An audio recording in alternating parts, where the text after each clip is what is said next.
अच्छे से एक राइटर हूँ। मैं किस्से कहानियां लिखता हूँ। बहुत दिनों से मैंने कोई कहानी नहीं लिखी। मेरे दिमाग में कोई टॉपिक ही नहीं आ रहा था। जब भी मैं कोई कहानी लिखने बैठता तो 2-3 पैराग्राफ से आगे कहानी बनती ही नहीं। तभी मैंने सोचा कि क्यों ना जगह बदल कर देखी जाए, क्या पता कोई नई कहानी मेरे दिमाग से कागज पर उतर आए। ये सोचकर मैंने अपने दोस्त केशव को फोन किया। बहुत दिन हो गए यार, हम लोग मिले ही नहीं। मैं सोच रहा हूँ क्यों ना तुम्हारे शहर आगरा आ जाऊं। तेरा ही घर है यार, जब चाहे आ जाया कर।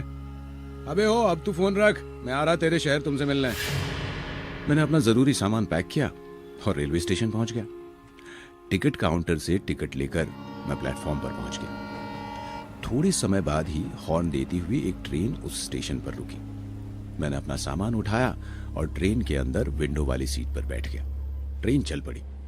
मैं इधर उधर के दृश्य देखने लगा। ट्रेन सरपट दौड़ी और शाम तक मैं आगरा पहुंच गया।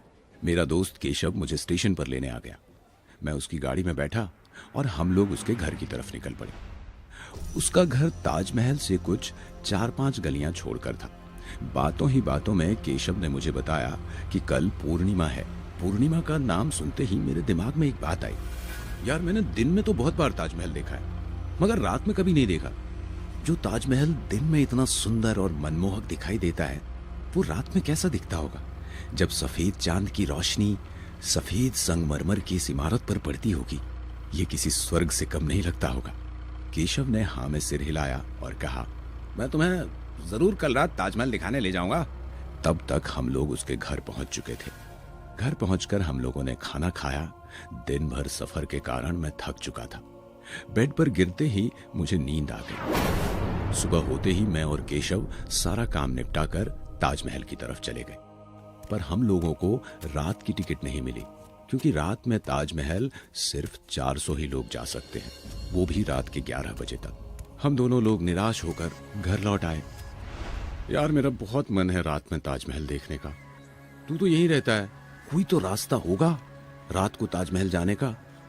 एक गुप्त रास्ता मुझे पता है, पर बहुत रिस्क है यार। मैंने केशव को जोर देते हुए कहा, चल ना यार, चलते हैं। चल फिर, हम लोग रात के 11 बजे के बाद जाएंगे। धीरे धीरे रात हो गई। हमने टॉर्च उठाई और हम दोनों लोग चल दिए ताजमहल की तरफ। मैं केशव के पीछे पीछे चल रहा था। केशव और मैं गुप्त रास्ते से चलने लगे, जो कि ताजमहल के पीछे से था। चलते चलते हम लोग ताजमहल के अंदर पहुंच गए। ताजमहल के अंदर बहुत अंधेरा था।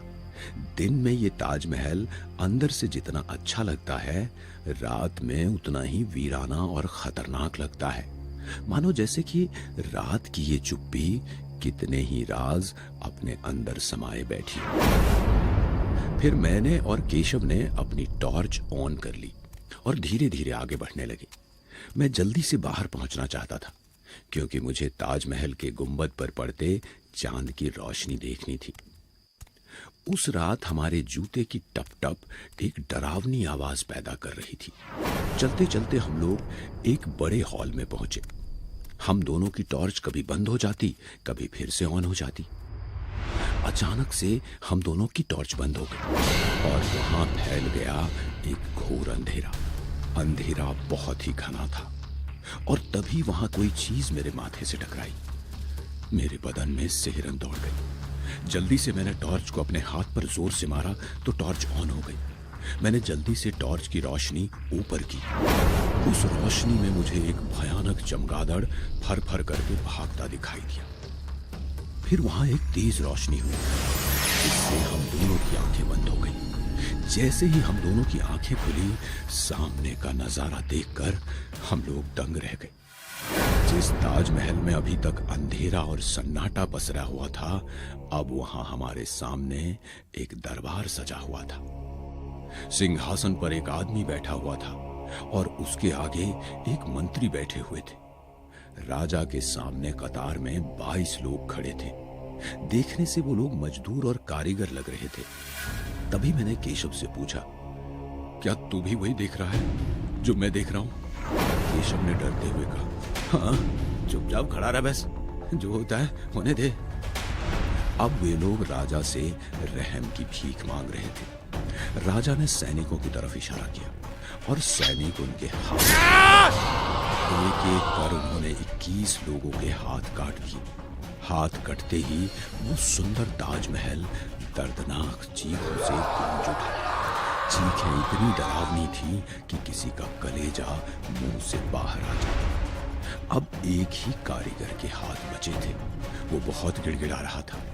जब सैनिक उसके हाथ काटने आए तो वो उन्हें धक्का देकर बाहर की ओर भागा। सैनिक भी उसके पीछे दौड़े। देखते देखते सब लोग उठकर दौड़ने लगे। तभी मैं और केशव भी उनके पीछे दौड़े।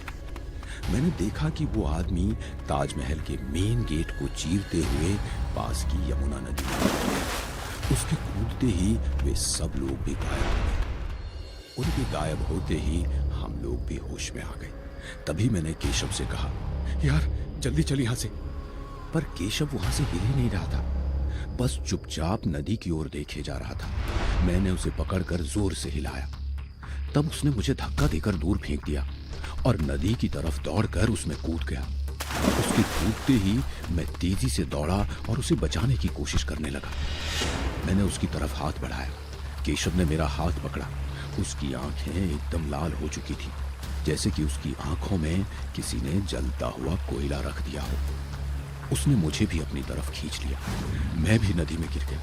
मेरी आंखों के आगे अब अंधेरा छा गया। थोड़ी देर बाद जब मेरी आंख खुली तो मैंने अपने आप को किसी के केबिन में पाया। मैंने इधर उधर अपनी नजर दौड़ाई। केशव भी मेरे साइड में लेटा हुआ था। मैंने केशव को जगाया। फिर मुझे किसी की केबिन की तरफ आती हुई जूतों की टक टक सुनाई दी। वो एक वॉचमैन था। उसने वॉचमैन वाली ड्रेस, एक डंडा और सिर पर एक टोपी पहन रखी थी। उसका चेहरा बहुत ही डरावना और खड़ूस लग रहा था।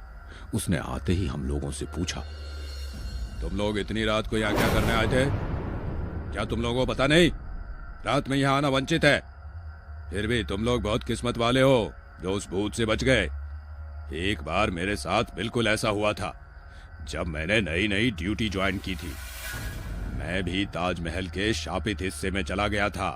मेरे सामने एकदम उस मजदूर का भूत आ गया था और वो मुझे खींचकर नदी की तरफ ले गया और नदी में फेंक दिया और मैं डूब गया। ये सुनते ही मैं दंग रह गया। मेरे पैरों के नीचे से जमीन खिसक गई। फिर वो वॉचमैन एक डरावनी और रहस्यमयी हंसी हंसने लगा। देखते ही देखते उसका चेहरा एकदम सफेद पड़ गया और आंखें बाहर आ गई। फिर उसने हम दोनों को पैरों से पकड़ा और खींचकर यमुना नदी के पास ले गया और एक जोरदार झटके से नदी में फेंक दिया। अगले दिन सुबह सुबह टीवी चैनलों पर एक ही न्यूज चल रही है। रात में चोरी छुपे ताजमहल देखने गए 2 युवकों की नदी में डूबकर हुई रहस्यमयी मौत।